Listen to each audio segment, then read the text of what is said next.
All right, well, I'm making a sweet corn pudding, and this is going to go with the stuffed bell peppers I made earlier, and they'll go in the oven at the same time. So the first thing I did was I used a teaspoon of butter and coated this, and then 2 tablespoons of breadcrumbs, and shook it around and covered the pan. But let's get started on Darlene's table. I'm going to crisp up 1/2 cup of chopped bacon.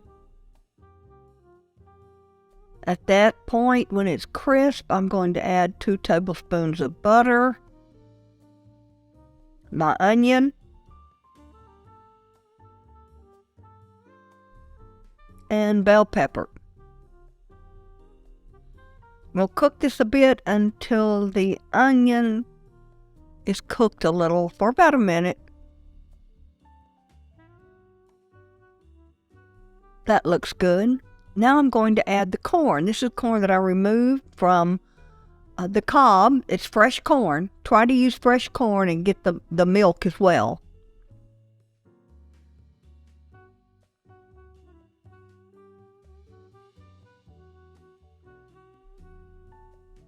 Stir it up well. I'm going to saute this for about 3 minutes.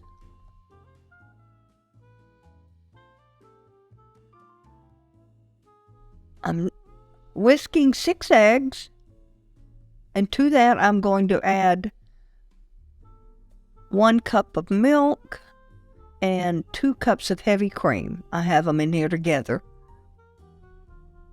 All right, we're going to mix this well.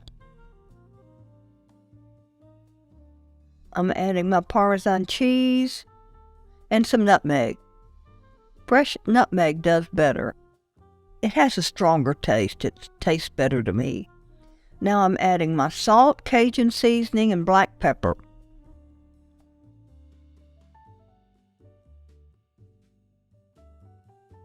The heat has been turned off this corn. Now we're going to add the milk and Parmesan cheese mixture.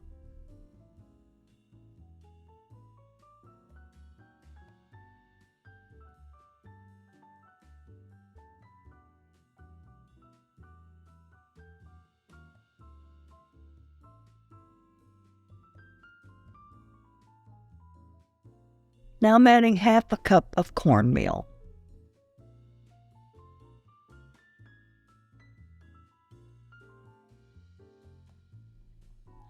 All right, now into our prepared baking dish.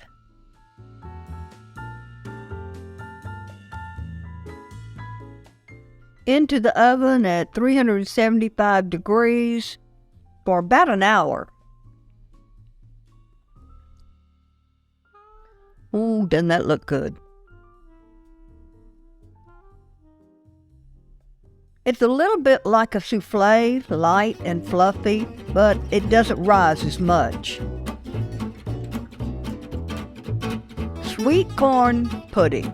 I served this sweet corn pudding with stuffed bell peppers, which we made a video for, but the recipe I used was not up to my standards, which is another example of why you should be watching my channel. I am not going to put out something that I'm not proud of. I'll work on that recipe until I am proud of it. That said, I am proud of the corn pudding. With its light, luxurious texture, every bite is moist and silky, with the contrast of the corn, kernels, and bacon. A perfect savory-sweet balance with a buttery aftertaste your family will be sure to enjoy. And it's an easy recipe to prepare as well, which is another bonus. So go to Darlene's table, find the recipe with all the ingredients, and see for yourself. I'll put a direct link to it in the video description and comments. I hope you enjoyed this video, and if so, please give us a like and consider subscribing. That way you can keep up with what's going on right here on Darlene's table.